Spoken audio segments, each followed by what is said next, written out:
Yes, ibihe byiza cyane kuri ukurikiye Connect Media TV aho uri mu bice bigiye bitandukanye nizera ko umeze neza cyane. Turi ku cyumweru tariki ya 30 z'ukwezi kwa 11 mwaka wa 2025. Abari ku migabane itandukanye kabisa, abari muri Leta Zunze Ubumwe za Amerika, abari i Burayi mu bihugu bitandukanye birimo Sweden, Norvège kabisa ndabasuhuje. Ndetse n'abantu mwese muri hano muri Afrika mu bihugu bitandukanye bya hano mu karere k'ibiyaga bigari, Uganda, Kenya, Tanzania, Burundi ndetse na Repubulika ya Demokarasi ya Kongo ndetse n'igihugu cy'u Rwanda muri rusange kabisa. Abantu mwese mudukurikirana muri ibyo bihugu bitandukanye hano mu karere ndabasuhuje kabisa, nizera ko mumeze neza cyane. Nge nitwa Jado Upright, nk'ibisanzwe nta kindi mba nkuzaniye kitari amakuru. Amakuru abatandukanye areba bino bihugu byacu bya hano mu karere, yaba hano k'iburasirazuba ndetse n'akarere k'ibiyaga bigari muri rusange. Turebera hamwe ese niki gikomeje kugenda kihavugwa. Akenshi tukagenda tugaruka no ku makuru arebana n'umutekano muri Repubulika Iharanira Demokarasi ya Kongo kabisa. Izera ko abenshi rero weekend imeze neza cyane, muri kuruhuka ibintu bimeze neza cyane. Yasi ngufite rero amakuru menshi agiye atandukanye, munyemerere duhere kuri iyi nkuru yuko inzego z'umutekano z'u Rwanda ziri mu bikorwa byo kurwanya iterabwoba no kugarura umutekano mu ntara ya Cabo Delgado muri Mozambique.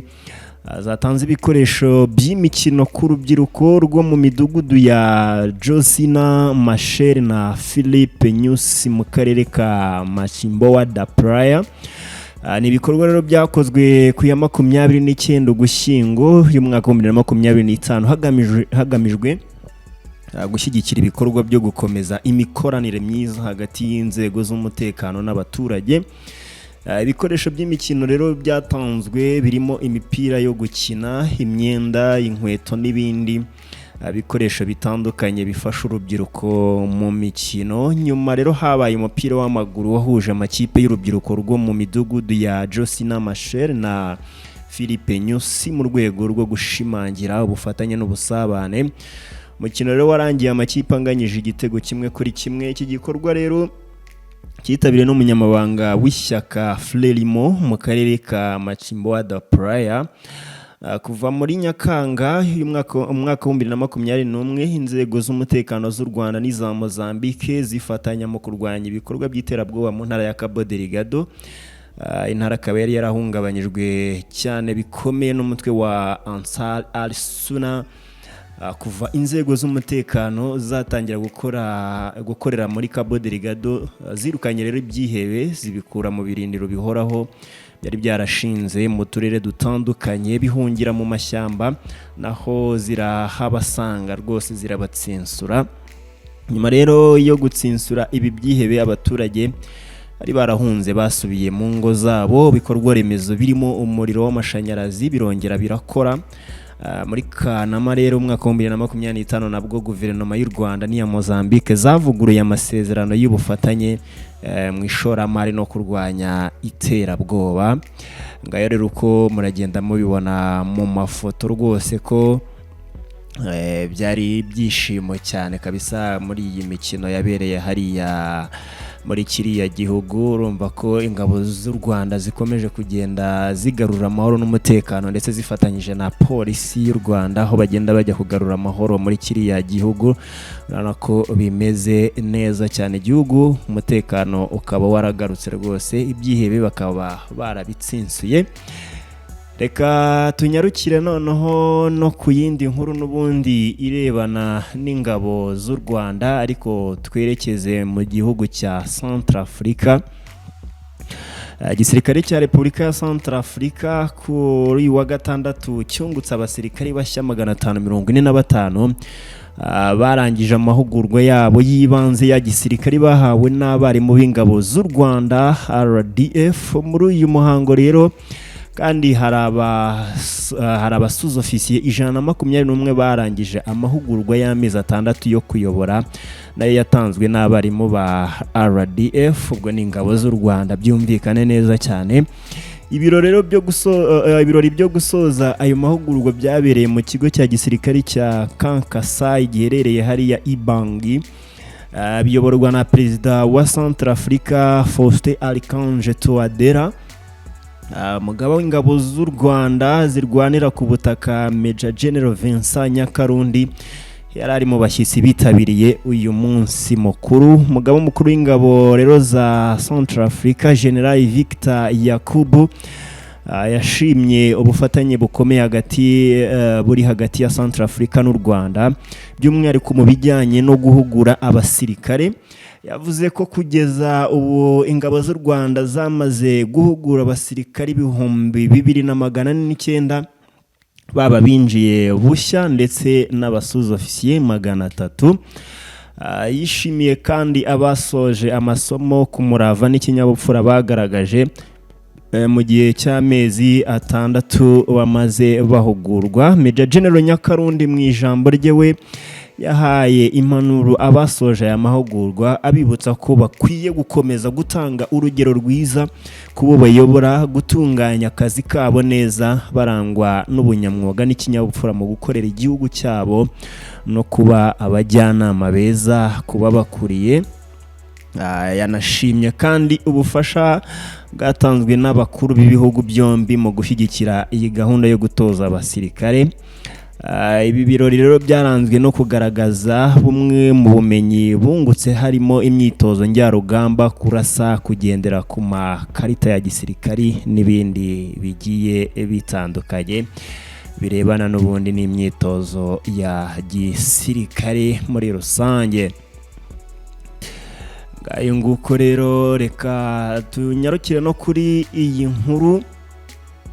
Kuri uyu wa gatandatu Perezida Umaro Sissoco Embalo, uyu nguyu wavanwe ku butegetsi muri Guinea Bissau, uyu nguyu akaba yamaze kugera mu murwa mukuru wa Repubulika ya Congo Brazzaville nyuma y'iminsi mike igisirikare gifashe ubutegetsi nk'uko bamwe mu bamwegereye babitangarije Reuters. Ku wa gatatu abasirikare bahiritse guverinoma ya Embalo mbere y'uko ibyavuye mu matora y'umukuru w'igihugu n'abadepite bishyirwa ahagaragara, byongera urugero rw'imidugararo ishingiye kuri politike muri leta ntoya ivuga igipolitigari.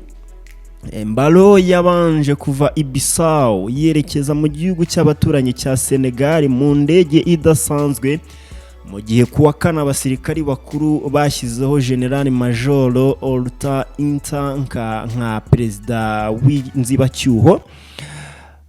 Watanze amakuru rero utifuje ko izina rye ritangazwa yemeje ko Embalo ari i Brazzaville, ntiyatanga ibisobanuro birambuye. AFP yari yatangaje aya makuru mbere ibikesha bamwe mu bagize guverinoma ya Congo. Tukiri muri iki gihugu n'ubundi tukiri muri Congo, reka twerekeze muri Repubulika Iharanira Demokarasi ya Congo. Perezida wa Repubulika Iharanira Demokarasi ya Congo Felix Tshisekedi aganira na diaspora y'abanyekongo muri Serbia ku wa gatanu hari ku itariki ya 28, yatanze ibisobanuro birambuye ku masezerano yasinywe n'u Rwanda bigizwemo uruhare na Amerika. Yemeza ko azayemeza vuba ndetse yongera gushimangira ko nta kuvanga ingabo kuzongera kubaho. Aravuga ati nzajya i Washington kwemeza amasezerano twasinye n'u Rwanda ku nkunga ya Leta Zunze Ubumwe za Amerika, kandi yamaze gutangazwa ku mugaragaro mu mucyo rwose, ariko ntibazababeshye, ntihazabaho gushyira hamwe cyangwa kuvanga ingabo. Perezida Tshisekedi yanakomoje ku kibazo cyo kwishyira hamwe kw'akarere, abona ko ari cyo cyihutirwa kuva yatangira imirimo. Icyakora yibukije inzitizi byahuye nazo, ati ku bijyanye n'amasezerano yo kwishyira hamwe mu karere, menya ko nta gishya kirimo. Kwishyira hamwe kw'akarere nibyo nifuzaga kuva nagera ku butegetsi, ariko baratugambaniye mu mwaka wa 2022 kuri perezida kubahiriza amasezerano bisaba imihigo isobanutse. yagize ati kubaha aya masezerano bisobanura kubahiriza ubusugire bw'igihugu cyacu, kuvana ingabo z'u Rwanda ku butaka bwa Kongo no kugarura icyizere. Ubucuruzi bw'akarere ntibushobora kubaho nta mahoro kandi icyizere kitaragaruka. Ibi ngibi rero ni byatangajwe na Perezida wa Repubulika ya Demokarasi ya Kongo. Rero aya magambo yavuzwe mu gihe Kinshasa na Kigali barimo kuganira ibiganiro bigamije kugarura umutekano mu karere k'ibiyaga bigari bigizwemo uruhare n'amahanga. Ibi byavuzwe kandi nyuma y'umunsi umwe Perezida w'u Rwanda Paul Kagame ashinje Kinshasa kwanga kwemera uruhare rwayo mu kibazo cy'umutekano mu burasirazuba bwa Repubulika ya Demokarasi ya Kongo.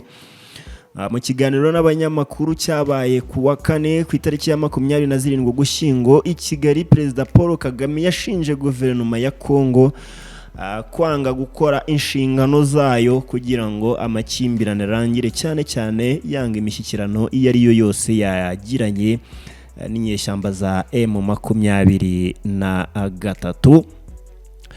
Ngaya rero ni ibyo ngibyo nyakubahwa Perezida wa Repubulika ya Demokarasi ya Kongo Bwana Tshisekedi rwose yagiranye na diaspora rwose hariya muri Serbia ku munsi wo kuwa gatanu. Reka nubundi tukiri ku makuru arebana na Repubulika ya Demokarasi ya Kongo, turebere hamwe ku murongo w'urugamba uko byifashe. Umuvugizi wa M23 mu rwego rwa gisirikare y'unguyu Lieutenant Colonel Wiringoma yatangaje ko ingabo z'u Burundi zaguye mu mirwano bahanganiyemo mu bice bya Kasika na Mwenga n'ahandi. Abagenzi bazo rero bazishyinguye mu byobo rusange. Ibi ngibi yabitangaje binyuze mu butumwa yashyize kuri X ku ya 29 Ugushyingo uyu mwaka wa 2025, ubwo byumvikane neza ni ku munsi w'ejo. Ati biteye ikimwaro n'akababaro kubona ingabo z'u Burundi zakomerekeye ikasika Kirungutwe Mwenga, zitwarwa zikajyanwa muri Warikare, zikanajyanwa ku Gahato Ikisangani aho gucyurwa iwabo. Bishwe rero kubera inyungu z'umuntu umwe, uwo nta wundi ni Ndayishimiye.